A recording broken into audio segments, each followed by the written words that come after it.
This is exactly right. It's time to reboot your credit card with Apple Card. Other credit cards often charge annual fees for access to perks you might not even use, or that can come with restrictions. Apple Card gives you valuable benefits without annual fees. In fact, there's not a single fee at all. Apply now on the Wallet app on iPhone and start using it right away. Subject to credit approval, variable APRs for Apple Card range from 15.24% to 26.24% based on creditworthiness. Rates as of January 1st, 2023. In the aftermath of a shocking crime, people always ask why. Why would someone do something like that? I'm Candace DeLong, host of the podcast Killer Psyche, where every week I explain the thoughts, motivations, and behaviors of the most violent figures in history. Listen to Killer Psyche on Amazon Music or wherever you get your podcasts.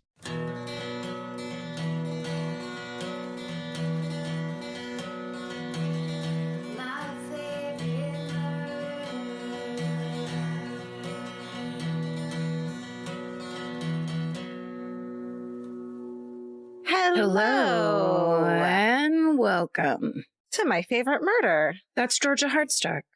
That's Karen Kilgariff. The end. You always got to take a sip of whatever your drink is right at that moment. Yeah, that's when I do it. Is that late night talk show ways? This is me killing time during the dramatic pause after we introduce the show, and then the impact of our listeners hearing. Yeah. It really is the show that I press play on. Wow. Like, right? You just got to give them 4.5 seconds. A powerful pause. While you make drinking noises on a podcast. That's how it goes. Things people hate the most on podcasts, drinking. I don't know. Would you say you hate drinking noises more than eating noises? No. I think I hate drinking noises more. Really? Mm-hmm. Honestly, neither of them bother me that much. Eating noises bother me more, though. Eating? Uh-huh. There's something about, did I think it is? The swallowing sound. Oh, nobody fucking wants to hear another person's, what's the word that I fucking love and hate so much when you chew something? Mastication. Yeah. No one wants to hear that word alone gives you creepy feelings. Mastication. Mastication or a glottal, any kind of epiglottis action. I don't want to hear it. I don't want to hear the enzymes in your mouth breaking down. Breaking things down so that your gut and the microbes in your gut can then churn them out even more, etc., etc. Not in my backyard. Not with my kids. Not in my backyard. Not in my America. No way. Not this America.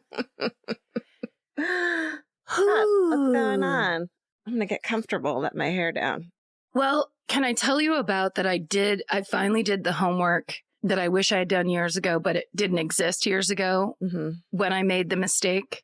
But I felt as if when I saw this on Netflix, it was my duty as a person who had fucked up the identity and switched names that I had to watch the documentary on Netflix about Jimmy Savile. Oh my God. The British entertainer / serial pedophile.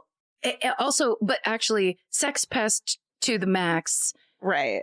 Because one of the very final lines, no spoilers. Yeah. One of the very final lines of this documentary is like just a black card comes up and it says that he sexually molested and assaulted people from ages.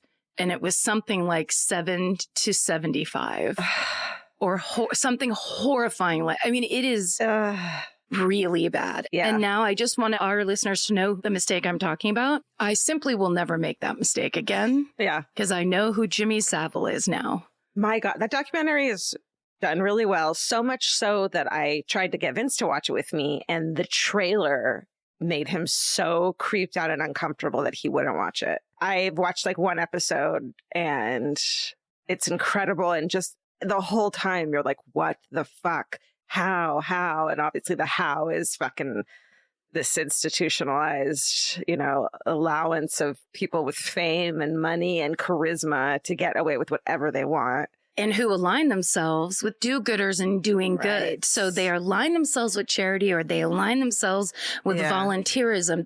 with Princess Diana. Yeah. Oh, yeah. He had the royal family. And I mean, but also, didn't you find it interesting, or maybe, I don't know if you got this in one episode, but first of all, as you well know, I never want to hear these people talking. I don't care. I don't want to get to know them. So then the reveal, you don't need to. Like, you already know who these people are. But it was so disturbing because he has a full life of video recording. So they just kept cutting back to him talking, making excuses, making jokes. Yeah, but like jokes that fit perfectly with how creepy he was. That of course, the like hindsight, him saying that he likes him young or whatever is the fucking, I mean, it's creepy to say that anyways, but the way he says it, it's like funny back then. He was our like, what, Dick Clark or something, or their Dick, you know, the UK's Dick Clark, let's say. Yes. Not saying Dick Clark is a pedophile. Well, that's the other piece I was going to say is to be outside, because you're like, it's this institution, but we aren't in that institution. So we did not know this man from childhood. He was not any kind of like stalwart entertainer in any way. Yeah. So you're watching this going, yeah, that guy is the worst. Anyone should have asked us over here in the hair alone. In our America. This great America. But also there was that amazing interview with the woman who was like the morning show host that he just kept like, disgustingly and aggressively making passes at and doing weird shit with that she had to agree with. He knew she had to agree. She had to yes and him. And it's just, man. Yeah. It's quite something of like, people like to talk about the reactivity of PC culture, blah, blah, blah. It's like, let's look back on this was merely the 80s. It wasn't 1920. It was fucking relatively recently. And it was this bad. Right. I mean, y'all who are saying like, we have some sins to atone for. So if we take a severe right turn and overcorrect, then it's well deserved, and shut the fuck up and let it happen, because we need to prove to like children that we won't just let anyone come on up and babysit them. Or hi Blossom. Yeah, speaking of somebody coming on up, excuse me, we're talking about pedophilia in England. Stop it. Blossom, do better. Blossom, hey bestie, oof. That's what I have to say to Blossom. Okay, yeah. So the Jimmy Savile documentary on Netflix. Yeah, it's incredible. Watch it, but it's really awful. Don't watch it if you're feeling anything other than ready to fight, because it's just also, it's not satisfying. It's in that way where he dies before anything really happens. And it just all kind of points toward, because he was too powerful. No one could even imagine. And also, I've watched it wasn't a full documentary, I don't think, but I've seen other shows on him, and that went further into how he had like places set up for him to just go and molest. Like he had systems worked out all over that country where that's all he did. That's what he did. It's really upsetting. They didn't really go that far into that, how extensive it was, except for those cards. Speaking of true crime documentaries, have you seen The Invisible Pilot? It's on Apple Plus. No. It's only like 1 or 2 episodes right now, but it's so good. It takes place like in the 70s, this rough and tumble pilot, like teach him yourself, down homey pilot, drives one of those cars that are a car, but it's got the truck back on it. Is that a Camaro? What is that? A Subaru Brat? No, but the ones that are like, yes, but the ones that are like big and long and famous. El Camino. And El Camino, like he's that guy. So he's this like outlaw. It's basically, and here's my theory, is that he is DB Cooper. Like, it's this great story of this outlaw pilot guy who, I swear to God, like it could be DB Cooper's like origin story if they wanted it to be, but it's not. It's really good. The Invisible Pilot. Yeah. How is it a true crime thing? Because I can't give too much away, but he basically becomes like the biggest drug smuggling pilot. Oh, it's also Cocaine Bear's origin story. It could be like all of those things. Oh, yes. Okay, got it. Yeah, it's great. I mean, it is kind of in that far pre 9/11 world, there were so little regulations. Right. That, I mean, that's a big part of Catch Me If You Can, where he just would dress up like a pilot and then anything goes. Or he was a pilot, I can't remember. But it was just like, yeah, he could take suitcases of drugs or money or whatever onto planes and fly them around. It's also back at a time where like you could just take a piece, like open up a Coke can and put some needle and thread in it, and there's your ID, and it's totally legal, and like it could just disappear. And how do you mean? I don't know. You could just make up a new ID out of anything, and people would be like, "Yep, that's your legal ID. It says this is who I am now." And anyone believes it. I'm like, did this happen at Coke can with needle and thread? I'm just trying to think of it. Like arts and crafts, you're saying? Yeah, you can do arts and crafts to make up a legit identification of who you are and what you're doing and why. Yeah. You just say, oh, this is my license. I'm from Hawaii, or some state that person's not in. That it's like, oh yeah, it's a little different than yours. But yeah, they print IDs on pineapple in Hawaii. Sure. Here you go. It's my coconut ID. Okay, that's a good one. Oh, also, well, I let this roll right in because I was having a lazy day. Here in LA, gentle listener, it was hot, like boiling hot over the weekend. And then all of a sudden now it's cold. But it happened so fast that I was like sitting at the table, like working on my story. And I had a short sleeve shirt on and I was like, got into a bad mood. And then I was like, oh, I'm just cold. It's like freezing. It's sitting in my house freezing with the sliding glass door open. Yeah. But I let the Jimmy Savile documentary roll over into another series that actually has been recommended to me by a bunch of people called Worst Roommate Ever. And the first episode's about Dorothea Puente. Yeah, I haven't seen it yet. It's really well made. It's really well done. I mean, it's tough these days because now there's 1 million. I mean, obviously, the production of true crime documentaries is like going like gangbusters. Yeah. But this one's made really well. It's shot really well. It's edited really interestingly. But heartbreakingly, it made me realize, because now they have like satellite shots of the neighborhood that I used to live in, that she used to live in, where the house was. And she wasn't 2 doors down. But you always thought she was like 2 doors down from That's you. what we were told when we lived there. And we could see into the backyard, and it was this whole thing. Well, when I looked at this satellite image, she lived in a house like basically is 1 street down. Oh. We were basically kind of parallel to her, but not on the same street. I've bragged so much about it. You've now lost all credibility in the true crime community. I'd like to apologize for our listeners. I'd like to apologize.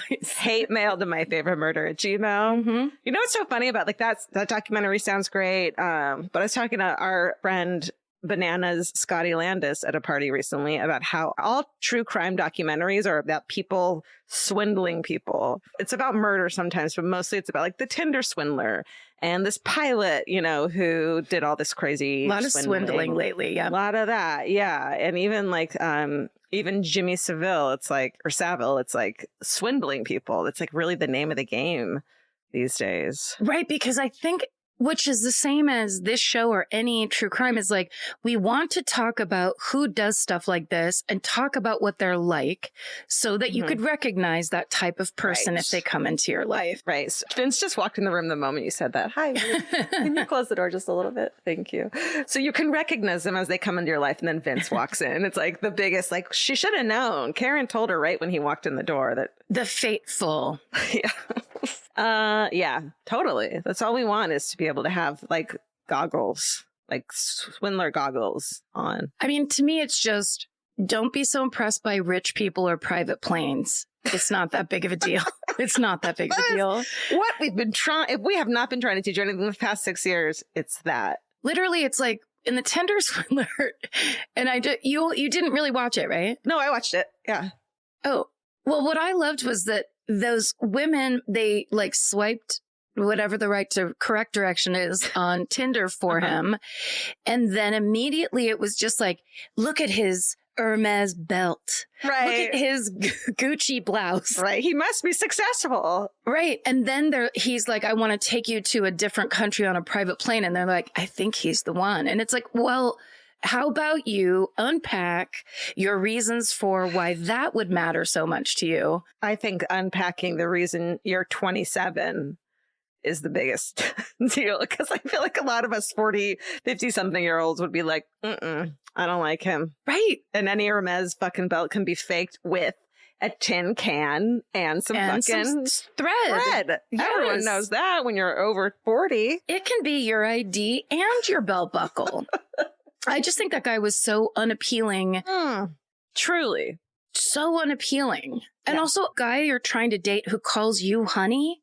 It's like, that's 4 red flags by itself. Yeah. I mean, I don't want to victim shame because we've all been, we've all been on some level pulled into like, some charming person. Oh, please. Some of us have married them. Wait, that's not what I meant. Right back in. Then Vince storms into the door and starts screaming.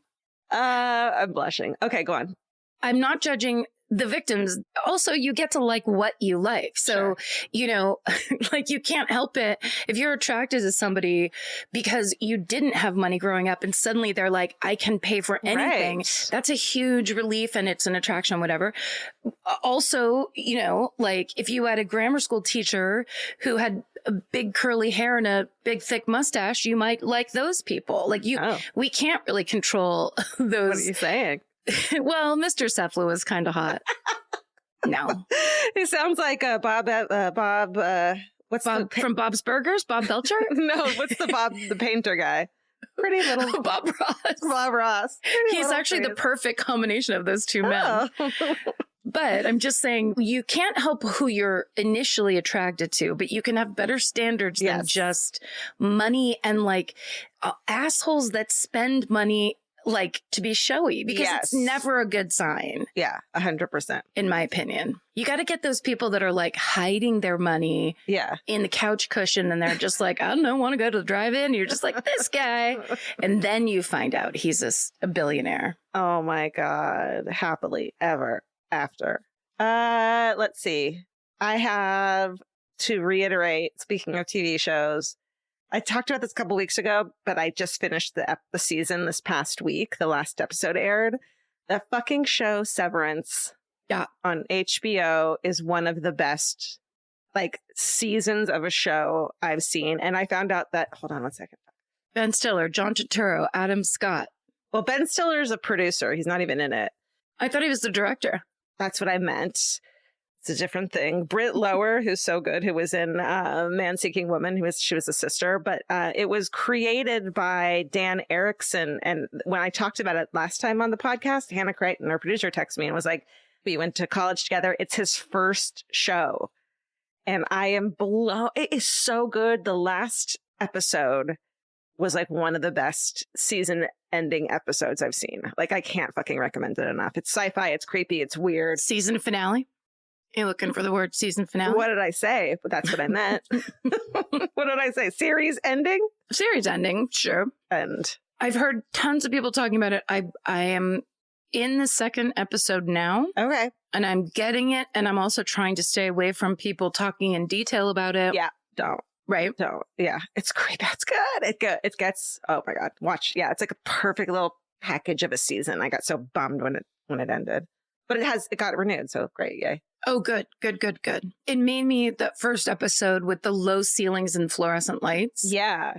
Made me at first begin to walk down when I worked in offices and it seemed like I was never going to not have to work in offices, jobs, depression. And then I snapped myself out by going, you don't do that anymore. You're very lucky and you get to not do that anymore. So it really renewed my super gratitude for podcasting. You never get past it, though. Like, you never get past, and I still don't either. Like, every time I lay down for a nap during the day now, even though it's been 11 years since I had to have a desk job, that I used to take naps under my desk when it was quiet because I was so tired. And I said to myself, if I ever don't have to work at, 9 to 5, every nap I take, I will appreciate. And still to this fucking day, every time I lay down for a nap, I just go, yay, you did it.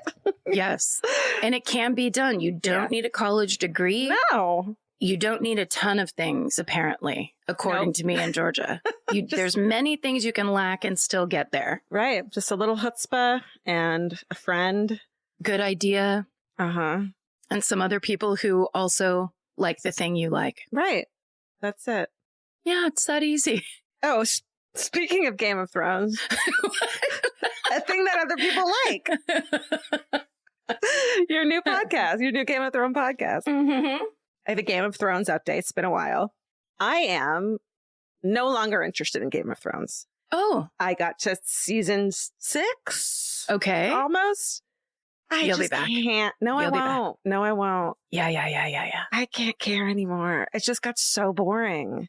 What do you remember? One of the last things that happened? Arya Stark isn't Arya Stark anymore. She's in the place where she has to not have a face or a name or whatever. Yeah. Fucking Jon Snow set off into the, deep, wide, wondrous world. And then, what's her face got her hair cut off all short. I don't know. It just stopped mattering. I stopped caring about it. Didn't you like the shame walk? Shame? No, I got so grossed. It was great. It was an amazing scene, but it was gross. Let me ask you one question, okay? Mm-hmm. And I need this to be, it's fine if it's a spoiler. I just want to know. And if the answer is yes, I will continue. Okay. Does the Hound come back? Shit. No. Then I'm not interested. She left him when he was dying, not dead. So I was like, okay, maybe he'll come back. Because he was like my favorite. That duo there was great. I don't know why I'm talking about this. Like, first of all, the reason I think I know is because Rory McCann is the actor who plays the Hound. Right, you know him. And he was in the British show. So I will always brag. I will always take 5 seconds to say I know Rory McCann. Which I love, which is why I'm asking you. I'm like, you're his friend. Did he ever call you and say, hey, guess what? I'm going to be back. I don't know. Well, we weren't calling friends. Exactly. I know. I literally would have to go, Karen, I was in a show with you. No, he's in Glasgow. But I watched, I would say in the beginning, 70% because Rory McCann was in it. I was just like, this is the greatest and he deserves it. But I honestly think he didn't come back. But I can't remember because a lot of stuff happens at the end. And I'm not sure where you are. Yeah. Brienne of Tarth started to get on my nerves a little bit. All right. Oh, too tall? Okay. I loved that she was in love with. I know. I love that they kind of were in love with each other and it was not meant to be. That was a really great storyline. But then it fell apart and he became an asshole again. Like, you thought he was going to start to be like good and soft. And then he was like, nope, still gonna fuck my sister. Like, it stopped getting me gifts. And everyone says when something stops giving you gifts, it's time to walk away. So now I'm reading the self-help book, Giving Me Gifts. Oh my God. Speaking of, did you watch Lizzo's Watch Out for the Big Girls? I have not yet. It'll make me cry too much. Oh, I watched it in a weekend. I cried the whole time. I feel so much better about myself and the world. It was incredible. It's incredible. She's the greatest. She's the greatest. Every woman on that show who was auditioning to be, her big girl dancers, like the best fucking people. I follow them all on Instagram now. Maybe I want to be a dancer. I don't know. Sure. Which is impossible. It's not too late. It's not too late. Yeah. Also, as two people who went and watched Lizzo live at the Palladium way back when, that show was constant dancing. Yeah. I was just like, how is she doing all this dancing and singing without even like gasping once? No, I mean, I would be on the floor crying. God, that was such a good show. Yeah. And her backup dancers, every single one of them was like this dynamic, could stand on their own and just still steal the fucking show, like all of them. And so these women on the show are auditioning, but it's not like a reality show where like every episode someone gets kicked off and cries and stuff. It's not like that. Like the point isn't to get kicked off. Oh, that's good. It's like really feel goody. One girl gets sent home because she's not getting along with the other girls and she's kind of like not cool. Like that's the kind of show it is. It's really positive, uplifting. Yeah. I'm going to have to put some time aside. That's almost like special viewing where I'm like, can I cry? Do I have somewhere to go? Can my eyes be this swollen? Yeah. Because I know I love it and I do love dance. Oh, you are a creature of the dance. You know me and my dance. You know, it's actually funny as Jacob Tierney of Letterkenny was in town and we started watching, of course, I try to put in e-dating and that's like do it. Literally. I did a pilot documentary when I tried to find the one about the pilot. That's right. Nope. Nothing came up. You need so many more search terms these days. Oh, okay. So we started watching this show called Dating No Filter. And I just have to say, we were binging it. It's so funny. So 2 comics sitting, or talent from E or whatever, are sitting on a couch watching people go on blind dates. But so it has a little bit of that. What was that show? Oh, Mystery Science Theater. Blind Date. Oh, Blind Date. Got it. Remember the 90s show Blind Date? Yes, I loved it. My ex-boyfriend was on that. So it has that vibe, but these are much more produced dates. Like they're kind of crazy. It's like crazy shit. But these people they have on there are so funny. All of them are genuinely conversationally funny. Nice. They're not reading off of prompters. Yeah. They're genuinely riffing. Nice. And I was like, having written on a bunch of E pilots and a bunch of stuff for that channel. That was not good. I was like, oh my God, they've cracked it. Like dating no filter. So if you're sitting around and you just need to binge funny reality dating silliness, dating no filter on E is a genuinely hilarious show with like, it made me feel good about the comedians of tomorrow. There's so many good comics on it. Nice. I love it. Yeah. Great. Right? Okay. That's enough recommendations. Okay, here's Exactly Right Corner, our podcast network. And this is the corner dedicated to the podcast network that we have called Exactly Right Media. And there's so much going on in Exactly Right Media and on that network. The lead story lately is that our banana boys, Scotty Landis and Kurt Braunohler, have booked a guest for the Bananas Weird News podcast that might just blow your mind. Charlize Theron is going to be on their podcast. You know, the up-and-coming actress, Charlize Theron. You know, the young hopeful, Charlize Theron. She's on their podcast. It's so great. When they told us that, I was like, oh my God, I can't believe it. What a get. I mean, what a get. On Parent Footprint with Dr. Dan, the incredible parenting podcast that also you don't need to be a parent for. It also is like helpful for me and my inner child. Dr. Dan had Maisha T on, and the episode's called Check Your Privilege. And she's the founder of Check Your Privilege. And they talk about awareness of unconscious bias and educate parents on families and parenting. It's really important. That's great. Well, also, if you just want some straight up comedy, you can go back over to I Said No Gifts, because this week Bridger's guest is comedian River Butcher, and he's hilarious. I've known him for a long time. Really good comedian, and that show's still killing it. It just won't quit. We've tried so hard to make him quit, and he just refuses. He will not. He refuses to quit. And he's got a contract, so what are we going to do, you know? That's right. He can't quit. Also, if you've always wanted to become a member of the fan cult, and we know you probably maybe have, we are excited to let you know that our 2022 exclusive membership gifts have launched for new and renewing members. So every time you join the fan cult or renew for the next year, there's a new like little gift set that we pass out. And this one is really freaking cool. We like put a lot of thought into it. We make sure it's something you can't just get randomly on the store. So go to our website, myfavoritemurder.com, to see that exciting stuff and all the merch we have there. And then just to round it out, you may or may not know that April is Sexual Assault Awareness Month. So we just want to tell you really quickly about the Sexual Violence Prevention Association, the SVPA. They're a survivor-led nonprofit that prevents sexual violence systemically by revolutionizing policy, research, and institutions. And they advocate for legislation to prevent sexual violence. They also do a lot of work with colleges and universities and workplaces to improve practices to prevent sexual violence. So if you're interested in donating to SVPA, visit the Exactly Right website, or you can follow them on Facebook, Instagram, or Twitter at SVPA Official. There's big and exciting news for all Amazon Prime members. Amazon Music is now included with your Amazon Prime membership. That means if you have an Amazon Prime membership, you can now access all the music and top podcasts ad-free on Amazon Music. Whether you're looking to rock out to your favorite bands or dive into a new hit podcast, you can now do so without breaks for ads. Rock out. Rock out. For all the music and top podcasts ad-free, check out Amazon Music. Amazon Music, now included with Prime. Goodbye.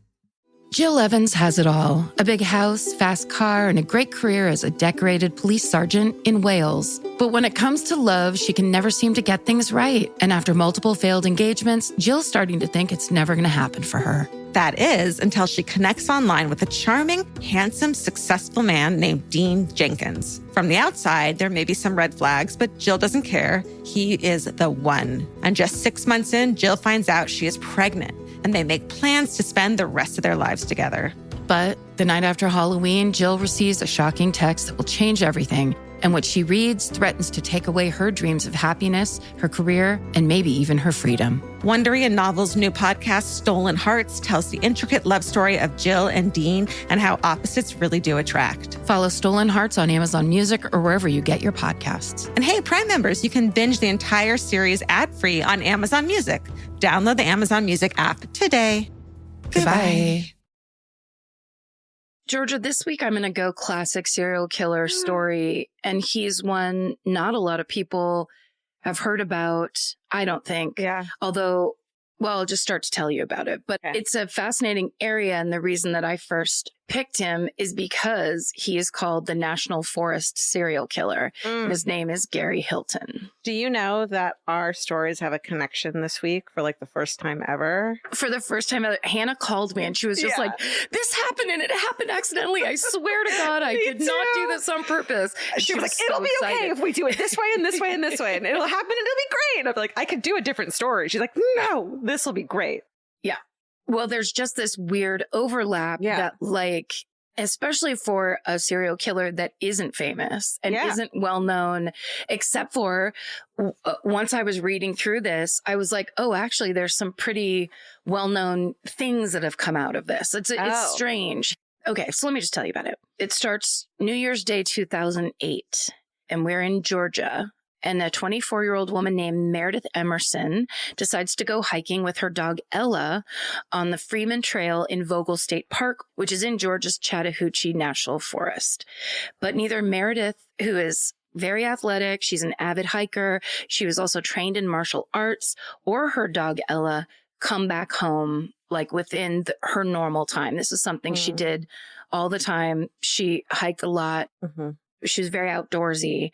So the next day when she didn't make it back, all her friends know something is very wrong. They go to the park to go look for her, but they have no luck. And once they report this to the authorities, everyone's really concerned because it's New Year's Day. Yeah. Or now it's the January 2nd. And at that time of year, the nighttime temperatures go below zero. Anyone who may have gotten lost or injured on the trail that she took could possibly get hypothermia. But her friends and family are actually more worried because they know she wouldn't get lost. Right. And she probably wouldn't get injured, that something must have happened to her. Right. So when the police get the statements from the witnesses who were at the park that day that Meredith was there, many of them say they saw a silver-haired older man who also had a dog following Meredith and her dog on the Freeman Trail. When they finally start the search of the park to try to find Meredith, over 100 volunteers come. They say in the local paper that it was like they'd never seen a turnout like that before. Wow. But the police hold those volunteers back because they want to search the park with a thermal detector so that they can actually see, and they don't want people walking everywhere. They want to see if they can see if someone's out and lost. Right. So when volunteers finally are able to walk the trail, and it's a 6-mile trail, they end up finding Meredith's water bottle, her sunglasses, Ella's leash, and an extendable police baton. Oh, no. Yeah. Authorities are then alerted that Meredith's ATM card is being used at banks miles away from where she was last seen. So based on other unsolved murders in Georgia and Florida, a lot of people believe that there could be a serial killer operating in the national parks of both states.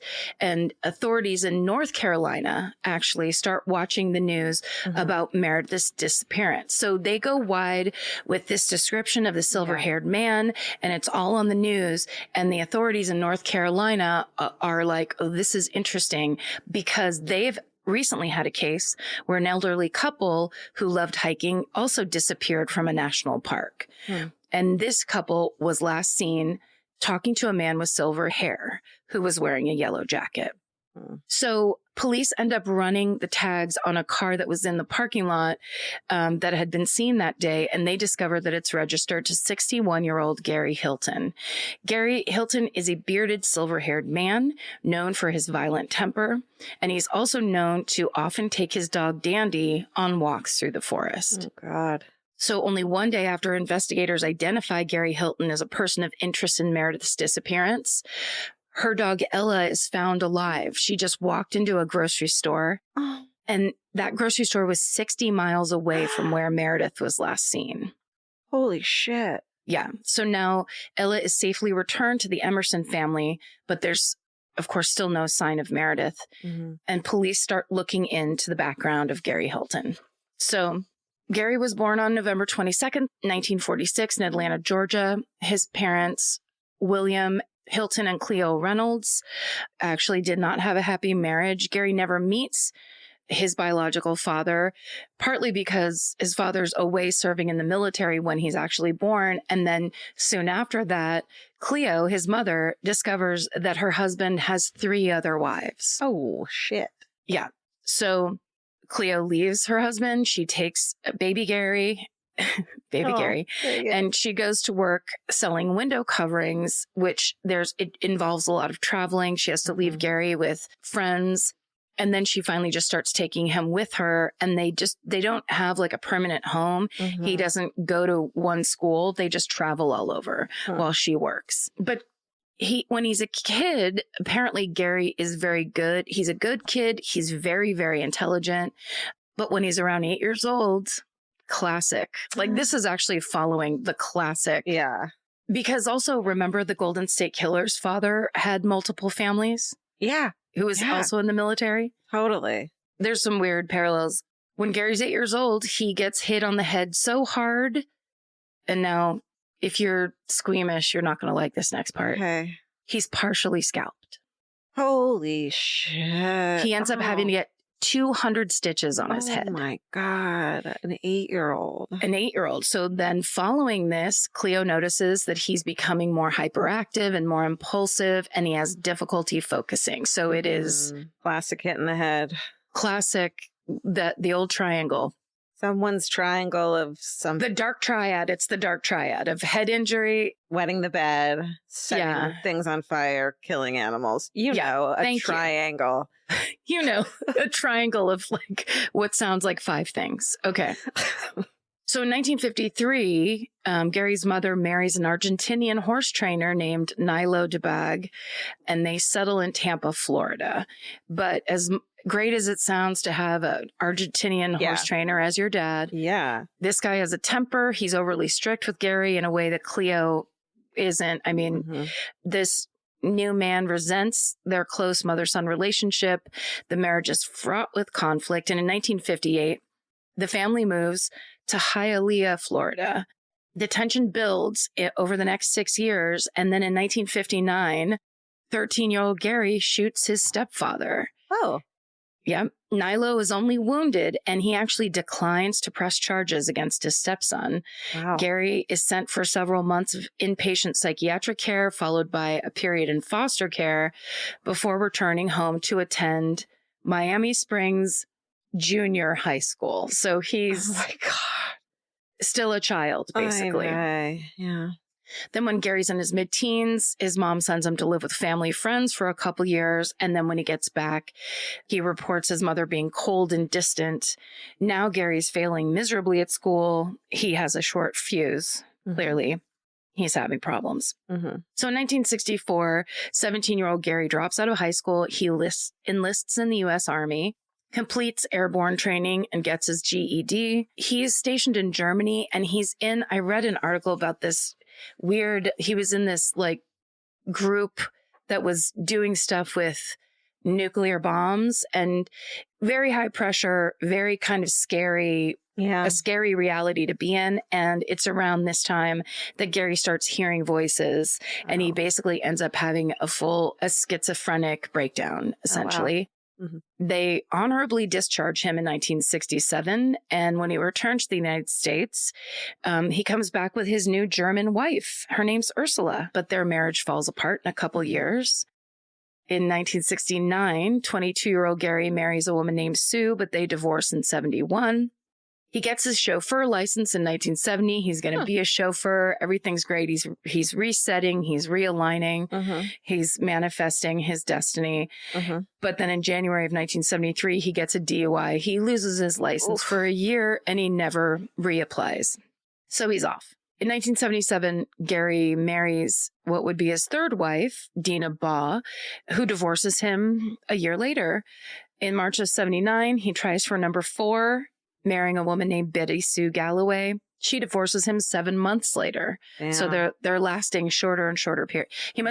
He's actually a on paper technically good looking man. Oh, okay. But his temper just probably immediately fucking shows up and and drinking, and sounds like there's lots of other kind of coping mechanisms. So then in the 80s, Gary begins his life of crime, consistent crime. He's arrested in 1982 and charged with arson. There's your dark triad. Hey, what's up? What's up? But he manages to avoid a conviction, which is interesting. Then he gets convicted of drug possession, carrying a firearm without a license. In 1987, he's arrested and pleads guilty for theft and possessing marijuana. In 1994, he's charged with and pleads guilty to 21 counts of phone solicitation. What does that mean? Hey, ring, ring. Hello. Hey. Hey, you want to hang out? Hey, want to hang out and stuff? No, I'm a cop. You're under arrest. You're under arrest. Citizen's arrest. Yeah, I don't know what he was doing. This crime spree continues through the 90s. He's arrested and pleads guilty to theft and gets 10 years probation in late 1995. No one's looking at the record. I don't know. I don't know how they're making these decisions. He also gets involved around this time in 1995. He becomes the, quote, creative consultant, which is a very interesting angle, on a locally produced low-budget movie called Deadly Run. Now, listen to this movie plot.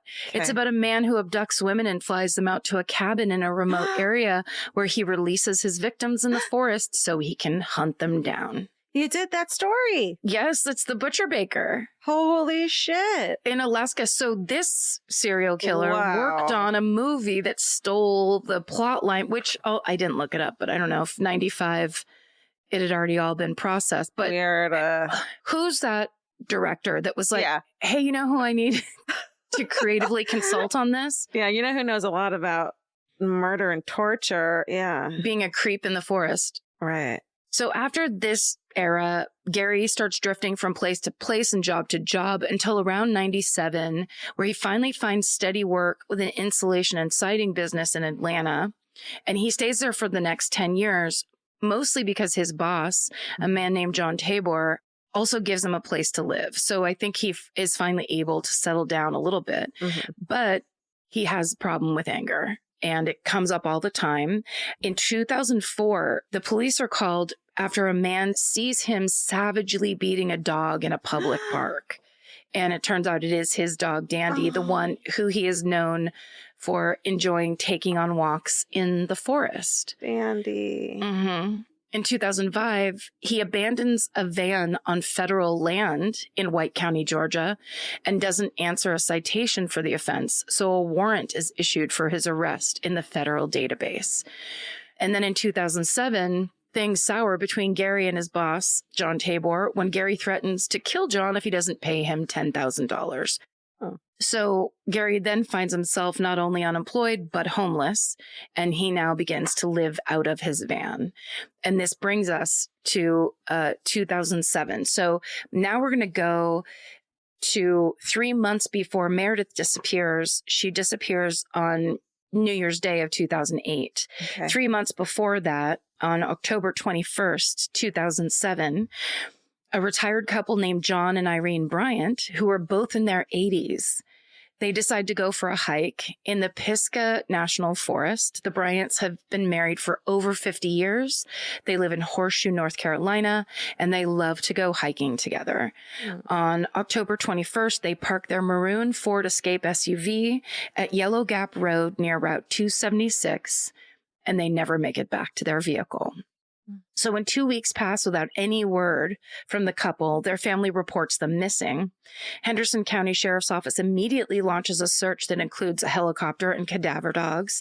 And as law enforcement combs the Bryants' phone records, a devastating detail emerges. On the last day the couple is known to be seen alive, Irene attempts to call 911 around 4 p.m. from her cell phone, but due to the weak signal in the forest, the call drops and no further calls are made. Oh my God, that's terrifying. Horrifying. So almost a week after the Bryants are reported missing, searchers on the Barnett Branch Trail of the forest find the partially clad body of a woman covered in leaves. Due to the state of decomposition, they can't tell immediately if it's Irene. 3 days later, an autopsy is conducted and Irene's identity is confirmed, as is her cause of death. She has sustained a fractured skull from blunt force trauma. She's been bludgeoned to death. Her body's only 30 yards away from the couple's vehicle. John is still missing, her husband John, and the police fear for his welfare, of course. Since national forests are classified as federal land, the FBI is immediately called in to this investigation. They announce a $10,000 reward for any information leading to Irene's killer. And meanwhile, investigators monitoring the Bryants' bank accounts find that the day after the couple disappeared, their ATM card was used to withdraw $300 from an ATM in Ducktown, Tennessee. So when law enforcement checks the ATM, like the footage around the ATM, they can see this person making the withdrawal is an older Caucasian man, but that his face is obstructed by the hood of his rain jacket. They can't identify him, and the case goes cold. So a little over a month after John and Irene Bryant go missing, on December 1st, 2007, so the month before Meredith, a 46-year-old Crawfordville, Florida nurse named Cheryl Dunlap, her friends called her Sherry, fails to show up to a dinner date with a friend, and the next day she misses church. When Cheryl doesn't call or reach out in any way to explain why she wasn't in either of these places, her friends get really worried that this is nothing, like that is absolutely not her character at all, and they report her missing. Her white Toyota Camry is found abandoned with a flat tire near the entrance to the Apalachicola National Forest. Upon further inspection, the authorities see that tire had been slashed. So witnesses report seeing Cheryl reading a book on the boardwalk in the Leon Sinks area of the Apalachicola Forest, and a search party is organized, but no one can find even a sign of Cheryl. Meanwhile, police detect that her ATM card is being used to make withdrawals in Tallahassee, Florida. The person making the withdrawals is wearing a rubber mask to obscure his face. Horrifying. Then 2 weeks after that, on December 15th, a hunter named Ronnie Rentz is out in the same national forest where Cheryl was, and he finds what he thinks could be a partially eaten animal carcass. But sadly, upon closer inspection, he sees that it's the decomposing body of a woman, and she's been decapitated and she's missing her hands. Yes. So Ronnie immediately reports this to state law enforcement. Just like with Irene Bryant, authorities have to conduct an autopsy to confirm the victim's identity. And when DNA results come back, the body is identified as Cheryl Dunlap. The decapitation and removal of her hands were determined to have occurred post-mortem, mercifully. Yeah. Finally, there's a lead. Investigators announce that they're looking for a white van seen in the area around the time Cheryl disappeared, and the driver could be the same person who used Cheryl's ATM card numerous times in Tallahassee, withdrawing $700 from her bank account. So tips start to come in over the next few days, with members of the public reporting a man with a dog who seems to be homeless driving a 2001 Chevy Astro van. Despite this information, no solid suspect is ever identified, and the authorities assume that this is just a one-off homicide. So then we're basically back up to the date of Meredith Emerson going missing on New Year's Day 2008. Her car is found on January 5th, and 2 days later, the silver-haired man's description is released to the public. So Gary's former boss, John Tabor, tips off the police that Gary Hilton could be the man that they're looking for, because Gary had just called John and asked him for money which basically confirmed his suspicions that he was like on the run and desperate.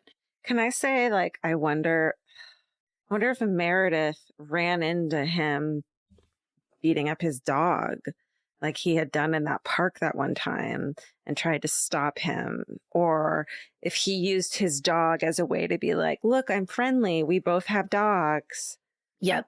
It's just like, if she's hikes all the time, she's probably aware of her surroundings. So to be like, you know, tricked into being calm with someone. I mean, it's just so sinister. I think that's a really good point, that you would assume a person with a dog is a better person than your average wandering single man. Yeah. I think that's true. When I walk Cookie, I don't talk to anyone unless they have a dog, and Cookie's like, I want to meet that dog. And then we chat, you know, it's, yeah. But I wouldn't do that with just a dude fucking walking by. No way. No way. Like, hey, you want to chat? No. Yeah. Okay, so right after John Tabor calls and is like, I think this is the name of your guy, you should look it up. Yeah. Then they get a call saying that Gary has been, that basically the man whose description just went out has been seen at a gas station in Cumming, Georgia, cleaning his van and throwing items out of the van into a dumpster. So someone basically called and said, hey, that guy you're looking for is basically throwing away all the evidence and you better get down here. Oh my God. So they did lights and sirens. They raced down. Hilton couldn't get away and they arrest him for kidnapping at this gas station. Yeah. So inside the dumpster, they find Meredith's wallet, her driver's license, a student ID card, a blood-stained seatbelt, Meredith's bloodied clothes, a knife in a sheath, hiking boots, chains, a padlock, gloves, a jacket. It is like a kill kit and a shit ton of evidence. Absolutely. And it's all just right there in this dumpster. It's like he collected it for them and then was like, yeah, here you go. I'm going to stick it all in this one spot. Yeah. There was also a folding police baton and a blue backpack. In a forensic search of Gary's van, crime scene technicians noticed the vehicle is missing a rear seat belt, while the other belts in the car are an exact match to the bloody one that was found in the dumpster. Mm-hmm. So he was trying to get her DNA out of the van. Right. They're also able to match blood from his Astro to Meredith's DNA. Items seized from Gary's van also have traces of Cheryl Dunlap's DNA, including 2 sleeping bags, Gary's duffel bag, and his hiking boot shoelaces. So 4 days later, on January 9th, investigators find what they believe to be the charred remains of Cheryl Dunlap's head and hands in a fire pit at a campsite 7 miles from where her body had been found. Oh my God. Yes. There are cigarette butts at that site that will later be identified to have Gary's DNA on them. So basically, very quickly, they're able to link him to these murders. Right. These horrifying, horrifying murders. And just were they sexually motivated? Were they just for robbery? I mean, it's just mind-boggling. He raped Meredith. Nothing was said about that, about Cheryl Dunlap, but I'll tell you all about it. So okay. The search parties are still combing the national forest for Meredith. They don't know. So now that they have, it's all just basically happened at once. Yeah. So now the police know it's time. They have to get a confession from Gary, and they basically just go in and say, we have all this evidence. Yeah. Like, it's over. Yeah, and so Gary Hilton agrees to plead guilty to the murder of Meredith Emerson and to reveal the location of her body on the condition that the DA takes the death penalty off the table. Investigators make that deal, and Gary leads authorities to the Dawson Forest, where they find Meredith's decapitated remains covered by leaves and branches, more than 50 miles away from where she went missing. Oy vey. Gary tells investigators that he ambushed Meredith on the hiking trail with a knife, and he kidnapped her to steal her credit cards. He kept her alive in his van for 4 days, during which time he raped her repeatedly. Every time he asked, she gave him the wrong PIN number to her bank account. And eventually, he bludgeons her in the head with an iron bar. He strips her body and douses it with bleach. The autopsy concludes that Meredith was decapitated post-mortem, like Cheryl, with a serrated knife in an attempt to prevent her from being identified.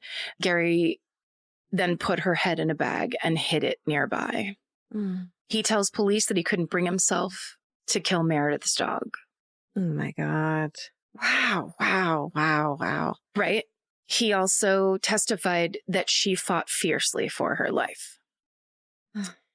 And he also testified he was a piece of shit. Yeah. We testified that he can go It's just like, himself. It's that kind of thing where it's just so extreme. Totally. This is the difference between someone with a mental illness who snaps, quote unquote. Yeah. And a serial killer who has an MO and a plan and a way they do things and all kinds of, the reason is not credit cards. Right. The reason is not credit cards. Right. Or even rape, really. It almost just seems like this need to dominate and murder. And then it's this weird, like, you can go like, well, they're a psychopath. And it's like, well, what? But he won't kill the dog. It's like, there's just a way. That's a thing that we'll never be able to understand and grasp. I thank fucking God. Yeah. So on February 1st, 2008, Gary pleads guilty to Meredith's murder and is sentenced to life in prison with the possibility of parole after 30 years. No, don't do that. Meredith's parents give emotional statements to the court saying, quote, no punishment for Mr. Hilton is too great. He should stay alive and slowly rot. There is no such thing as justice in this case. Nothing will bring our daughter back. Yeah. 2 days later, on February 3rd, a hunter named Mark Waldrop is out in the Nantahala National Forest in North Carolina. Mark is hunting just off the Forest Service Road when he comes across a human skull. He immediately calls the local deputy, who arrives on scene, and the two men search the immediate area. About 20 yards from where Mark finds the skull lies a human pelvis and spine. The remains are sent for testing, and 2 days later, they're confirmed as belonging to John Bryant, who had been missing for almost 4 months. He died from a gunshot wound to the head. John's remains are found more than 2 hours away from his wife Irene's body. Oh, God. In March 2008, Gary pleads not guilty to the December 2007 murder of Cheryl Dunlop and is remanded in Florida awaiting trial. So basically, this all kind of rolls out one on top of the other. It's very convoluted, and all of the getting moved to different states to face different charges, it basically makes everything take forever. So if normally, he would be charged with this and then the trial would happen in 3 months, it doesn't work that way because there's so much red tape. And also he's doing these plea deals to not get the death penalty, but then there's some states where you just get the death penalty and there's no plea deal to be had. Those plea deals probably take back and forth for months and months themselves and everything. I'm a lawyer. Look, I don't know why we would ever just kind of hold forth on the legal timeline of stuff it's like this. Our podcast and we sound right. Oh, that's true. Okay, so now that they have Gary Hilton in custody, they're starting to realize that he could be responsible for many other unsolved murders that have similar MOs. There are profilers that come from all across the country to go and sit in all of these trials and these court proceedings so that they can see if they can talk to Gary and see if they can get him to talk about anything. Because the odds that Gary began kidnapping, raping, and killing people that he just found in the forest when he was 61 years old are incredibly small. In fact, it's much more likely that since his petty crime spree in the 80s that built into the 90s, he had just been escalating for years and years and years. Totally. And of course, there are plenty of cold cases or just never reported cases out there. Authorities find that there are at least 4 other missing or murder cases that very closely match Gary Hilton's MO. In September of 2009, a hiker in the Chattahoochee National Forest finds camping equipment believed to be Gary's. They turn it over to the authorities in Florida, who are still prepping their case against him for Cheryl Dunlop's murder. And in February of 2010, I've heard this story before, but I didn't realize it was attached to this case. A reporter and a crime writer named Fred Rosen, he wrote the book Lobster Boy about Grady Stiles, who we covered on this show. So he submits a formal request to the Georgia Bureau of Investigation to access Meredith Emerson's crime scene and autopsy photos, which obviously have not been released to the public. So basically, Fred Rosen had been following Gary Hilton and had been researching him, and he was going to write a book about him, but he had a deal to basically have like chapters of the book printed in Hustler magazine before the book came out. So it was essentially for Hustler magazine. They were going to put crime scene and autopsy photos in this story. Oh, no. Along with the rest of the story. Don't do that. I mean, it's okay. And this is 2010. Yeah. Like in the 80s, the early 90s. This is the difference. Fine. This is the time. This is the cultural difference of back then. This was the kind of thing. Of course, when Meredith's family found out, they were horrified, and they were like, you have to do something. Like, this cannot happen. Well, it's the thing that you and I talk about all the time, or get asked about all the time in interviews, is like, why do women like true crime? And it's like, because it was packaged in this way for men in a fucking Hustler magazine of crime scene and autopsy photos of a female victim who has family and friends whose life was brutally taken away. It's like, that's how it was packaged before. Now we get to control the narrative. And that is the most horrendous, upsetting thing I've ever fucking heard happen recently. There was a whole fight about it. Of course, it was declined. And then March 2010, the court issues an order prohibiting the release of any photos of Meredith depicted in the state of undress or dismemberment. Yeah. And then very soon after, the Georgia House Governmental Affairs Committee unanimously passes the Meredith Emerson Memorial Privacy Act, which prevents graphic crime scene photos from being publicly released or distributed. Good. Which is thank fucking God. Like, thank God. But also, when those decisions came down, and this is a straight lift from Wikipedia, please go give them $5 right now. They need your help. The article says, quote, Hustler's response was through an email, and that said, quote, Hustler is aware of the GBI's refusal to honor its reporter's request for copies of the Emerson crime scene photos, which were to be used in a news story about this crime. Hustler and Mr. Flint disagree with the GBI's position and are currently exploring all legal options available to them should the decision be made to go forward with the story. So they're basically saying, like, we reserve the right to do this. Yeah, we disagree with this unanimous verdict of how fucked up it is. And it was 10 years ago. So Gary's trial for Cheryl Dunlap's murder began in February 2011 after significant delays caused by arguments over which evidence would be admissible, because ultimately the prosecution they were prevented from presenting any evidence relating to Meredith Emerson's murder or mentioning Gary being the alleged killer of John and Irene Bryant. So they had to like block all that off. And I'm sure they were arguing that all of that was prejudicial. What the court does here is how Gary Hilton abducted Cheryl Dunlap from the Leon Sinks geological area, held her for 2 days, after which he killed and decapitated and partially dismembered her. He also attempted to burn her body parts, then basically dumped the rest of the remains in the forest. He is ultimately found guilty of 3 of the 4 charges, and the jury unanimously recommends the death penalty. So on April 21st, 2011, Gary Hilton is sentenced to death in the state of Florida. And then in March of 2012, Gary again faces trial, this time in federal court in North Carolina, for the kidnapping, robbery, and murders of John and Irene Bryant. He initially tries to plead not guilty, but as with Meredith Emerson's case, he strikes a plea deal. He admits to killing the Bryants, pleading guilty to robbery and firearm offenses in return for being sentenced to a second additional life term without the chance of parole. Gary explains that he killed Irene immediately before abducting John in order to obtain their banking details. Gary then shoots John in the head before dumping his body in the forest. So this is where the court learns that after Gary murdered the Bryants, he drives them from North Carolina to Georgia. And then once there, he gets caught camping on private property. And so the police are called and they go there to talk to him.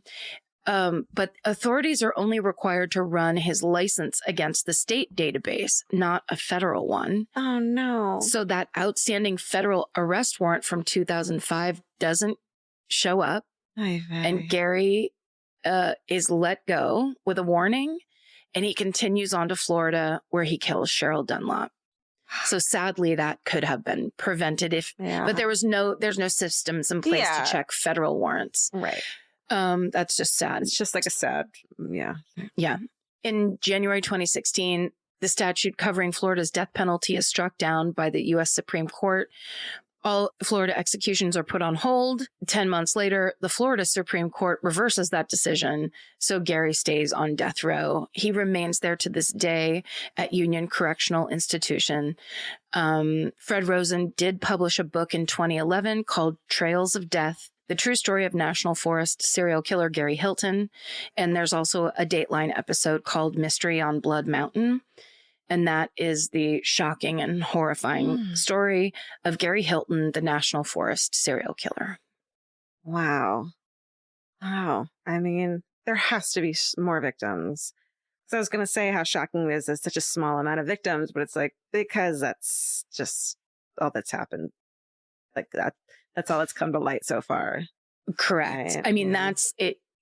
You got to figure it's tip of the iceberg. It with the level of kind of mutilating of the victims' bodies. Like he was clearly used to that. Yeah. Yeah.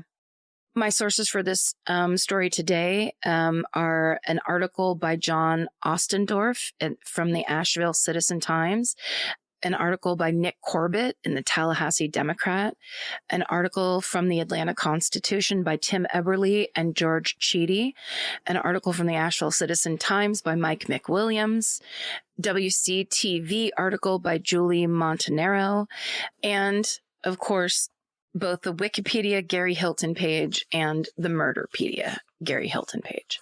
Wow. Fucked up story. Great job telling it. Really awful. I feel like I haven't done one of those super rough serial killer stories in a while. All right. Great job. Thank you. My story today is one that I always see, late night on Reddit. The unsolved stories with these creepy, possible red herrings or what could have happened or what detail in here is most important. And there's just so much going on that you can't really figure out like what means something and what doesn't. And it's always fascinated me. So today I'm going to talk about the bizarre 1997 disappearance and death of Judy Smith. Mm-hmm. Yeah. Connection to your story. Mm-hmm. The sources used in today's episode are a Medium article written by Kat Lee, a news.com.au article by Marnie O'Neill, an episode of Unsolved Mysteries, 2 My City Paper articles by Frank Lewis, and then another one by Frank Lewis and Howard Altman, a Philadelphia City Paper article by Howard Altman, as well as Reddit and Wikipedia. In 1986, 40-year-old Judith Lois Bradford, known as Judy, was working as a home health care nurse just outside of Boston. So she'd go to, take care of patients in their home. She had had 2 unhappy failed marriages behind her, which left her as a single mother of 2. And so having to fend for herself, she put herself through nursing school while working at the same time to support her kids. She was kind and caring, and at this time, she was currently taking care of an elderly man who was recovering from surgery. And it's there that she meets the man's son, Jeffrey Smith. So Jeff is an attorney from Boston. He also happens to be a single father, and he and Judy hit it off, which is like such a nice meet cute, right? Yeah, it is. He's touched by how well she cares for his father. She's an incredible nurse, everyone says. And so Jeff asks Judy out, they fall in love, and they're together for 10 years before marrying in 1996. So here we are, April 9th, 1997. They're married, and they're planning a trip to Philadelphia so that Jeff, who has experience in health law, can attend the Northeast Pharmaceutical Conference, which, Karen, you and I know is the sexiest, most debaucherous conference Oh my God. In the pharmaceutical world. How many of those little black roller suitcases get thrown onto beds and opened up with like, what pills do you want? Yeah, pills and thrills. It's all there at the Northeast Pharmaceutical Conference. Hell yeah. Great talks, even better pills. That's right. So the couple plan on going after the conference to see friends in New Jersey and make a little vacay out of it. So that morning when they're supposed to leave, Jeff and Judy arrive at Boston's Logan International Airport for their 1:30 flight. But once they get there, and this has fucking happened to all of us, Judy realizes she left her driver's license at home. So she's like, shit, okay, well, Jeff has a meeting that afternoon in Philadelphia. So she's like, you go on our scheduled flight. I'm going to run home and get my license. I'll meet you that afternoon or that evening after your conference. So she does. She catches the 7:30 p.m. flight, then taxis into the Doubletree Hotel. She grabs flowers on the way to give to him to apologize for fucking up the flight or whatever, which is like, like they're cute. They're like a cute couple. Everyone loves them. All is well between the couple. They go to their room that evening and discuss what's going to happen the next day. So Judy has nothing to do with this crazy, sexy conference. So she's like, well, I've never been to Philadelphia. I'm going to go see some sights. She wants to see the Liberty Bell and Independence Hall. You know, she's into touristy stuff. Jeff thinks Judy's plan is great. According to Medium, quote, he's not worried about his wife wandering around the unfamiliar place by herself. As she's an experienced traveler, she had once taken her children to Europe for several weeks and had traveled to Thailand by herself to visit the family of a former patient. So she's fucking got her shit together when it comes to traveling. Yeah, she knows how to travel. That's right. Before going to bed, Jeff and Judy, they make plans for the next day after Judy's done traveling and Jeff is done conferencing to meet back at the hotel at 5:30 so they can get ready and go to the cocktail party at 6 o'clock that night. So the next morning, April 10th, Judy sleeps in. Jeff gets ready to go to the conference. They have a cute exchange, all is well, and Jeff heads out. So then he gets back at around 5 p.m. after moderating the final session for that day. He shows up to the hotel. She isn't there. 5:30 comes and goes, and she still hasn't arrived. And he's like, well, maybe she's down at the cocktail party and just didn't understand our plans. Goes down there. She's not there. And then for the next 45 minutes, kind of goes back and forth trying to figure out if he's missing her. Where is she? And around that time, Jeff asked the concierge to call the local hospitals, but there's no sign of her. Next, still not being able to find her, Jeff hires a taxi to drive him around the city to follow the path of the tour bus that she was supposed to take that day. Still doesn't find anything. And he's like, how maddening. I know. And he was like, the taxi driver was so mad at me. I was making him go super slow so I could see exactly what was happening. People were honking behind us. I didn't care. You know, he's like, what is happening? Yeah. What do? You're right. like, that's the part before you're calling the cops because you're like, I don't want it to be a thing where the cops have to be involved yet. I'm going to keep trying. Or like, maybe I misunderstood this. Maybe she misunderstood what time we're supposed to meet, where we're supposed to meet. Maybe I did. Like, it's all going to become clear and funny in a minute, but it's not. Yeah. Yeah. He calls Judy's children to let them know what's going on. He even was like, go check our, message machine back at home to see if she left a message because there's no cell phones, of course. There's nothing there. And so finally he goes to the police to report her missing. And they are, of course, like, you have to wait 24 hours. Yeah. But luckily he knows some high profile people in the city. This conference thing and law thing helps him out. And so they're like, okay, come back in the morning and we'll file a report. And he tells them there's no way Judy was kidnapped off the street without someone noticing because she would have caused a scene. Judy's son, Craig, later tells police, quote, she's the most difficult person to try to embarrass in public. If she doesn't like something, she is yelling. Mm-hmm. But also, Jeff doesn't think that Judy disappeared on her own terms. Last he knew, she was carrying no more than $200 cash. She had left $500 in the hotel room. She hadn't used her credit card, her bank account, or a phone charge card. And in the beginning, police in Philadelphia don't take Jeff seriously. They suggest she disappeared on her own. Maybe she's having a midlife crisis, they say. At the time, Jeff feels like the police have the mindset that, quote, women sometimes do these crazy things. Like basically, she's like, woo, I'm out of here. I need some time alone. Sure. You'd travel to a completely different city to then just go off on your own. Right. In your happy marriage with your kids who love you and don't tell anyone and just wander the fuck away. Yeah. Within a few days of her disappearance, one detective even tells the Boston Globe that while Judy, quote, does not seem the type of person to just disappear, it's, quote, not uncommon for a person of this age to have a midlife crisis and disappear for a few days just to see if anyone misses them. You know, women in menopause. Sorry, what year is this? This is 1997. Jesus fucking Christ. You know, women when they're getting their period is essentially what he's saying. Women get all periody and naggy and like, does anyone love me? You know how we do that. It's just, you can't, especially in, you know, these stories that we read or whatever. Right. It's like, the sooner you hire women to even out that overriding male thinking. Right. It's that thing where women at least go, yeah, I don't know what that guy's thinking. I don't understand. Yeah. I'm confused and I wouldn't. Men are just like going to hold forth and tell you exactly what's happening and why. And don't worry, nothing's going on because I know what this middle-aged woman is doing and thinking. I learned a 1960s cigarettes ad that when women get PMS, they get real mad. And I still believe it here in 1997. Like, it's just some... Yeah. It's old and weird, and it has nothing to do with, like, sports, so they just don't care. It's just fucking insane. Anyway.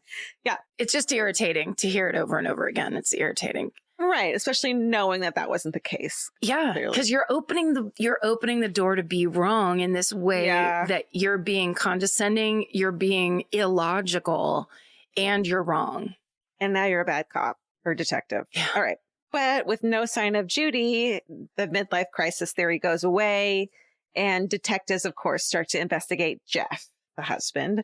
Even though he was at the conference when she disappeared, he's their number one suspect, which is understandable. Looking at the husband, everyone does it. Fine. Yeah. Yeah. He's lucky he was at that conference with like 100 witnesses that were just like, yep, all day long. We saw him all day long. Debauchery all day long. Detectives search Jeff and Judy's hotel room. Detectives start to think that Judy was never even in the hotel room because the clothes left behind didn't look worn at all, meaning she must have left the hotel room in the same outfit she'd worn the day before. Hi, Karen. Do you know how many days in a row I wear the same fucking outfit? And I'm not at a hotel, in my home. But it's like if you've got some loose travel pants that you didn't get anything on the flight up or down or wherever you went.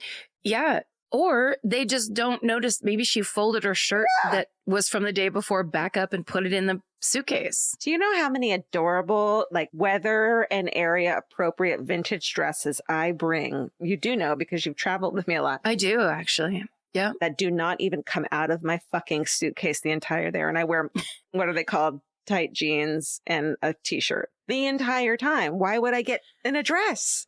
I like that you're saying weather appropriate when I saw you in Washington, D.C. in the thinnest, like trench coat, a raincoat. Yeah, no, it's really cute. And it was sub-zero. And I was like, you're going to die here. How cute did I look?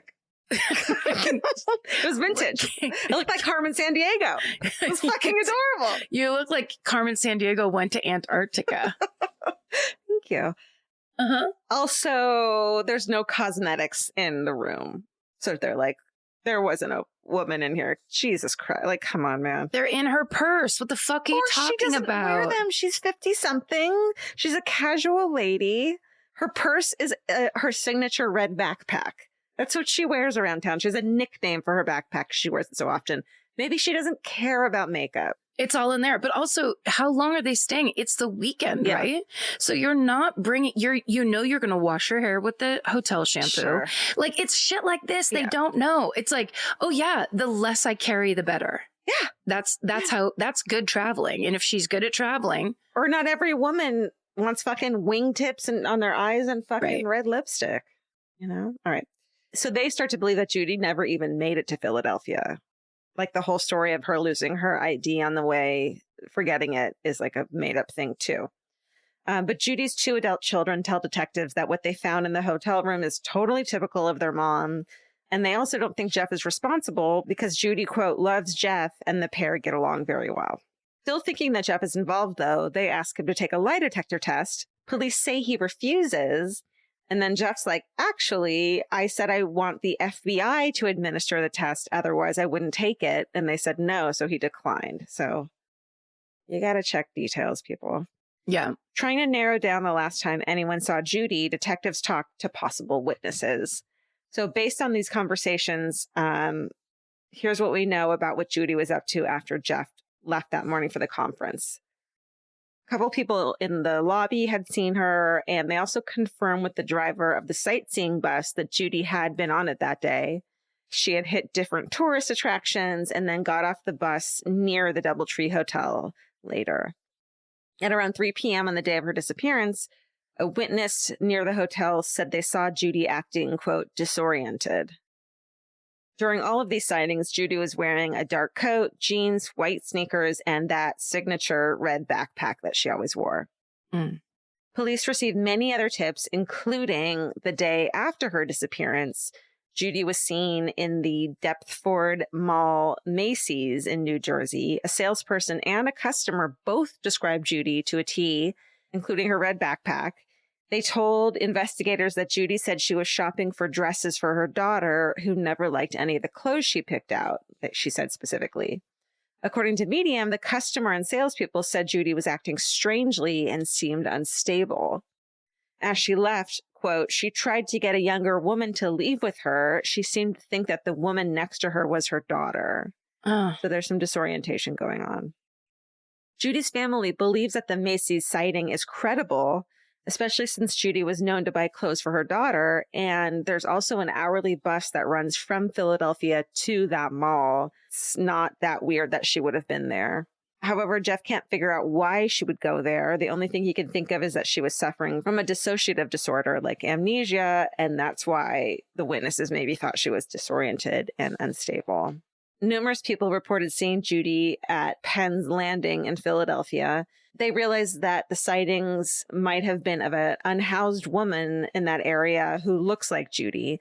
So when officers show pictures of Judy to people around that area, an unhoused man named David says that he for sure saw Judy. He knows the woman that they're referring to, and it was not the same person. The person he saw was Judy. And he says Judy slept on a bench near him one night, and in the morning he tried to buy her coffee. David's sighting is the last even remotely reliable tip for months. So Jeff stays in Philadelphia for as long as he can, searching for his wife. He puts up flyers, speaks to the media, but there's just absolutely no sign of her. So he goes back to Boston and, of course, doesn't give up. For months, he faxes and emails thousands of flyers all over the country. He talks to reporters as much as he can. He tries his hardest to get the FBI involved, and then that doesn't work. So he hires 3 different private investigators, and then none of them find anything of importance. It's got to be so scary to know that your loved one didn't go away voluntarily. There's no at all credible backup information to suggest that, which means if those sightings are real, they did so in either by force or in a state that they're not aware of. It's got to be so much scarier than any little evidence that they left you. It's almost like you want some evidence that they didn't want to be there anymore and voluntarily left, you know? Because, then they are in charge and they're empowered. But this idea that something happened to her state of mind, right, and that she was doing all of these things, because how easy would it be to kind of weirdly get herded onto a bus? Right. And now I can't remember. This could have happened to someone in our family. It also could have happened in a story someone in my family told me about, like a way out person. But someone was in like Europe where the cars go the other way, and they got hit in the head by a truck mirror because they were looking the wrong way up the street. And then they were gone and in the hospital and had amnesia and didn't know who they were and had veered off the street. Like if she just had, if she had a stroke and suddenly she was, she wasn't in charge of herself in the normal way. Right. It's so scary. It's awful. Or that happened. And then, these touristy areas like fucking Hollywood Boulevard, where it's like, hey, let me show you, I'll give you a private tour of the area. Yep. or, anything like that. It's like something could have happened or she could have trusted the wrong person. Yeah. And something nefarious could have happened. But either way, I mean, it's just got to be terrifying to have to go back home and knowing she slept on a bench one night, like knowing that she's kind of out there. It's not the same person. Yeah, something's going on. So then on September 7th, 1997, a tragic break in the case finally comes. A father and son are out deer hunting on the Mount Pisgah in North Carolina. They're out deer hunting. They find a few scattered bones. They think they look human. And so when they take a closer look, they find a partially buried skeleton in a shallow grave near the Stony Point picnic area. Body is wrapped in a blue blanket, and the remains are still dressed in thermal underwear, a bra, jeans, and hiking boots. And the father and son call the police. During their search of the scene, the police find multiple items in a few holes near the remains. See, this is what's so weird about this part, too. Another, what does it mean in the story is they're buried, which means someone buried them. Mm-hmm. It's not like someone collapsed and all their stuff is there. Even the partial skeleton has been buried. Yep. They find a blue vinyl backpack with winter clothing and $80 inside, a shirt with $87 in the pocket, and a pair of sunglasses. So obviously that's not the red backpack, and that's not found at all. Police can't find a wallet or ID, but the victim still has their wedding ring on their finger. The skeletal remains are examined by a coroner who determines they belong to a white woman in her late 40s to mid 50s, and that the victim suffered from chronic arthritis in the left knee and underwent extensive dental work. A cause of death can't be certain, but due to puncture wounds and cuts on her bra, it appears that the woman had been stabbed. Mm. Basically, the Asheville Citizen-Times run a story about the skeletal remains found. An emergency room doctor in Franklin, North Carolina sees it, and they had seen one of the posters that Jeff had sent out all over. So luckily, they were able to realize that this person was Judy Smith, based on her extensive dental records. When Judy's family is shown photos of the clothes that were found on Judy's remains, none of her family members recognize them. They don't recognize the items in the holes near her body. The only thing that they recognize is that the wedding ring is hers. Oh, I know. Because there's some people that are like, maybe it's just misidentified. It was 1997. I don't think there was a DNA test done. But there was really extensive dental work done on Judy and on the skeletal remains. So they were able to match those, and also the arthritis and also the wedding ring. But it's still like, wouldn't it be great to have a DNA match as well? We don't have it. But her family, though, her family thinks it's her. The dental match is the old DNA, and that's, pretty specific. Totally. So investigators asked Judy's family if they can think of a reason she'd be in North Carolina, which is 600 miles from Philadelphia, where she had last been positively identified. According to My City paper, quote, to Jeff's knowledge, she had no friends or relatives in that region. Her only connections, he says, were a week-long trip to Raleigh-Durham to visit Jeffrey at a weight loss facility several years earlier, and a drive to Tennessee or Virginia, they couldn't remember which, with a patient of Judy's who wanted to visit relatives there. So she has no ties to the area and no reason to be there. Authorities start investigating Judy's murder. They have multiple questions to answer, like how did she even end up in North Carolina? Why was she wearing hiking clothes? And of course, who killed her? They know for sure at this point that Jeff didn't kill her. It was known where he was this entire time. They know it's not Jeff at this point. Yeah. Detectives go to the nearby town of Asheville, North Carolina, hoping to speak with people who may have seen her around the mountain. A clerk named Joanne tells police that in mid-April, she was in Asheville, and they had a friendly conversation where Judy said she decided to visit Asheville while her lawyer husband attended a conference in Philadelphia. So she's not totally, if she did have amnesia, she had some details, or like a stroke. It still makes sense that little blips are firing if she had a stroke, right?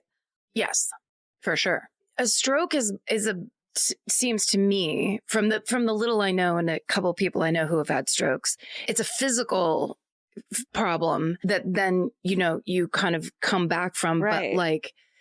But her like freely walking around, they would have said, you know, half of her face had lost, you know what I mean? Like there's different signs that people have had strokes that like EMTs especially can recognize, where like slurred speech, you know, part of your face going slack. There's different things where she wouldn't have just been walking around seeming like a lady that's erratic at Macy's. You know what I mean? They would have been like, oh, I recognize this is what's going on. Right. Because there are more physical manifestations, I guess is what I'm saying, as opposed to I'm just trying to think of and make up reasons where it's that partial, like she kind of knows what she's doing, but she kind of doesn't, which is like, what would that be? A blood clot, a small aneurysm, or like how, or she got hit in the head and kind of came to, or like came back and was like, I'm fine, but what really wasn't fine. Yeah.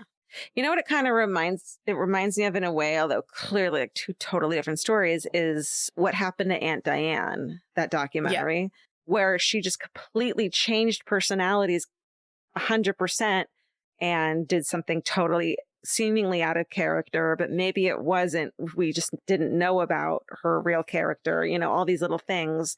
Right. It's like, it reminds me of that, or it's like what happened in this person's head and why, in the circumstances that led up to these tragic events. And how little we know other people, even people like our parents or our siblings, people we think we know so well, where if something like this went on and then people were just informing you about what they were doing and you'd just be like, I don't understand any of this. It's so bewildering. It's horrible. And then it makes you also wonder, like, did the driver's license, forgetting the driver's license, if it was, did that have something to do with it? And we just don't understand. Like, did she actually have plans and she needed to go back home by herself to fix some issues? Ooh, I see. You know, like like that was just an excuse so she wouldn't have to fly at the exact same time because something else was going on. Or she could go home and pack something different that he would have noticed, or change something at home. Or if she normally would have never done something like because forgetting your driver's license is weird. It means it's outside your wallet. Well, they talk about that too. I agree. Well, here's the thing though, is it was just the beginning of when you had to have an ID to get on a plane. So her forgetting it wasn't that weird. However, I carry my ID with me everywhere I fucking go, right? However, moms love gigantic 3-fold wallets with checkbooks and pens and all kinds of, like, that's to me, and maybe that's just like how I was raised, but my mom always had like a billfold style, like all kinds of things, but like your ID goes right in the part with the little window. In the front. It's always there. So to me, like a free floating single, just an ID on the counter is very like, I'm in college and I'm making dumb decisions and grabbing my ID and putting it in my back pocket. I'm bringing a clutch out tonight with me because it's cute and goes with my outfit. And I forgot to take my ID out of my clutch and put it in my billfold the next day. Yeah. Moms are billfold based. We're using them. Moms don't do cute clutches and fucking Carmen Sandiego trenches and fucking. The average mom, maybe we should say. Oh, sure. Average. I think we're thinking of our moms in the 80s. My mom would never let anyone touch or look at her driver's license, much less have it outside of her wallet. Remember when you're trying to go through your mom's purse to get a thing and she would just, her hair would stand up on end and my mom would say, stop roiskamatering my purse.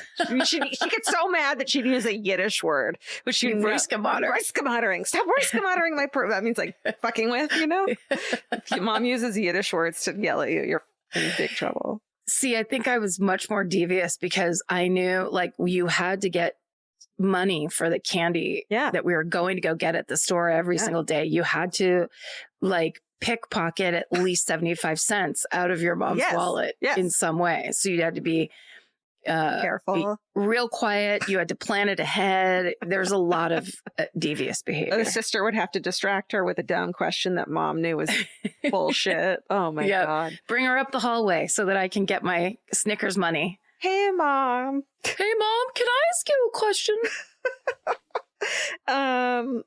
Going back to this chick said Judy didn't seem disoriented or unstable. She seemed perfectly normal when she saw her in Asheville.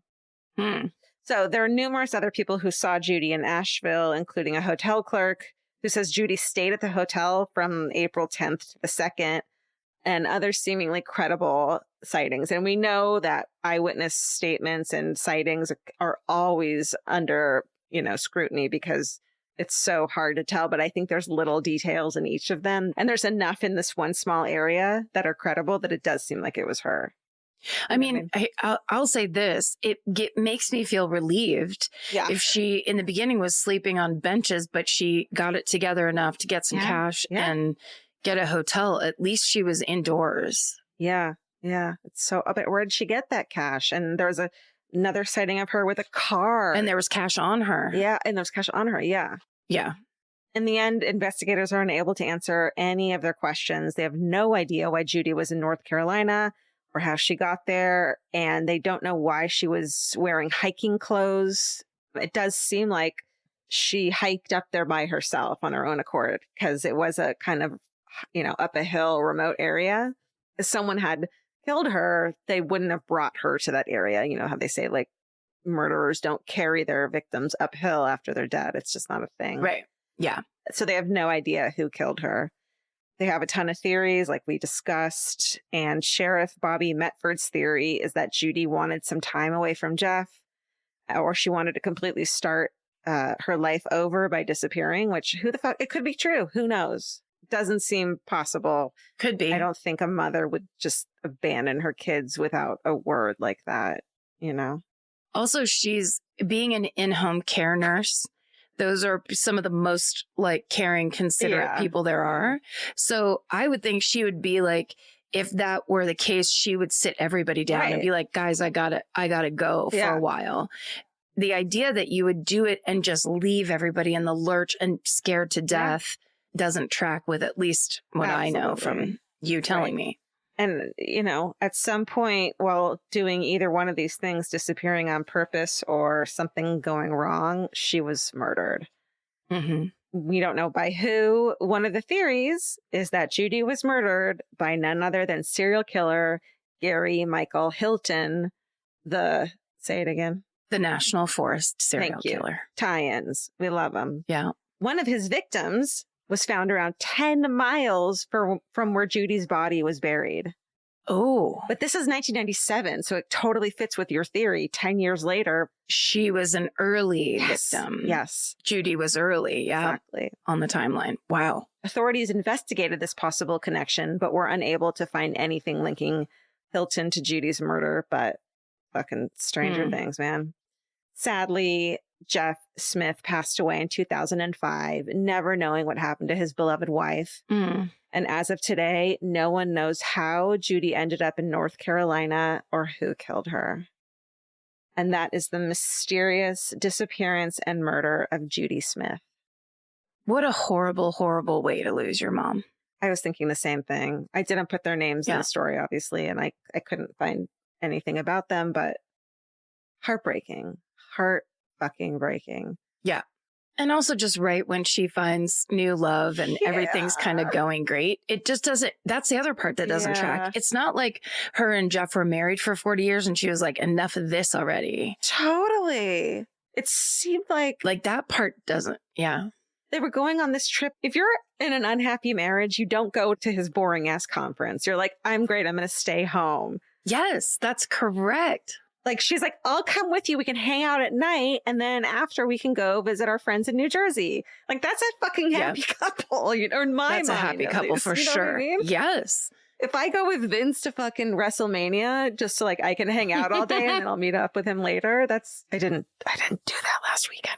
But we're still in love, and that is a very loving. But there's so many WrestleManias in the future, and there have been so many in the past. My point is, that's devotion. You know what I mean? It's true. Yes. Well, and it's also being up for, you're there for the hang because that's the person you want to hang out with the most. So it's not that idea.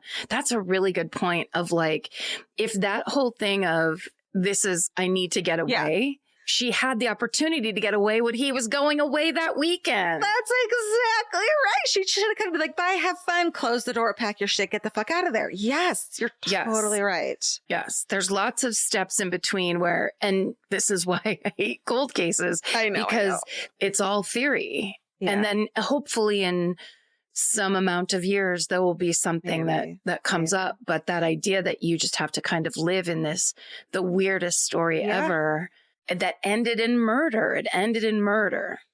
It did. And there's so many, and this is what these stories that keep me up all night on Reddit is the like, what do you think are, a lot of these threads are, what do you think is a red herring in a cold case that everyone focuses on that has nothing to do with it? And it's like, is it the red backpack? Is it that she forgot her ID and had to go home? Is it that there were these sightings that, you know, that they thought they were her and they weren't? It has nothing to do with her case. Like, what are those stories? And like, same with, you know, JonBenet, where it's like, which one of these points are a red herring? Is it the DNA? Is it the this? Is it? It's just like, that's why I'm obsessed with these cases. And I know you hate, the exact reason you hate them is I just like can't look away. I have to obsess about them. Yeah, I get that. I guess I just, it feels like, especially that story, it's just so heartbreaking that it feels like, but if this were a just world we'd live in, this would get solved or this would get, someone would figure something out. No, it's tragic. It's really fascinating, though, that it's connected to the early days of Gary Michael Hilton, where he was, and he's still alive. So he could actually come forward and be like, I've got information. Why not? Come on. He's got like 16 life sentences. He's not going anywhere. Let some people off the hook. But this is what you and I've talked about of like, if you take anything, any secrets to the grave with you, you're a fucking asshole. Like, just let everyone know your secrets before you die. Just like get it out there or you're an asshole. Yeah. I mean, he's clearly an asshole, but good story. Thank you. Yeah. All right. Well, thanks everybody for listening. Yeah. And being here with us. Hopefully everything's going good with you. Mm-hmm. We're thinking about you and wishing you well. Okay. Okay, Aunt Georgia. Thinking of you, honey. Thinking of you, sweetie. Now, take your ID and zip it in your pocket, please. Careful. Oh.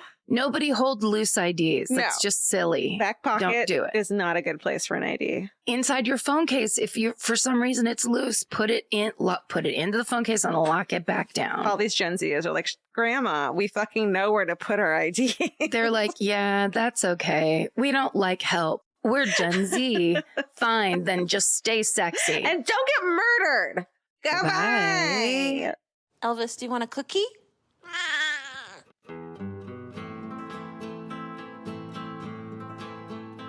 This has been an Exactly Right production. Our senior producer is Hannah Kyle Crichton. Our producer is Alejandra Keck. This episode was engineered and mixed by Stephen Ray Morris. Our researchers are Gemma Harris and Haley Gray. Email your hometowns and fucking hoorays to myfavoritemurder@gmail.com. Follow the show on Instagram and Facebook at myfavoritemurder and Twitter at myfavemurder. Listen, follow, and leave us a review on Amazon Music, Apple Podcasts, or wherever you get your podcasts. And don't forget, you can listen to new episodes 1 week early on Amazon Music or early and ad-free by subscribing to Wondery Plus in the Wondery app. Goodbye. Goodbye.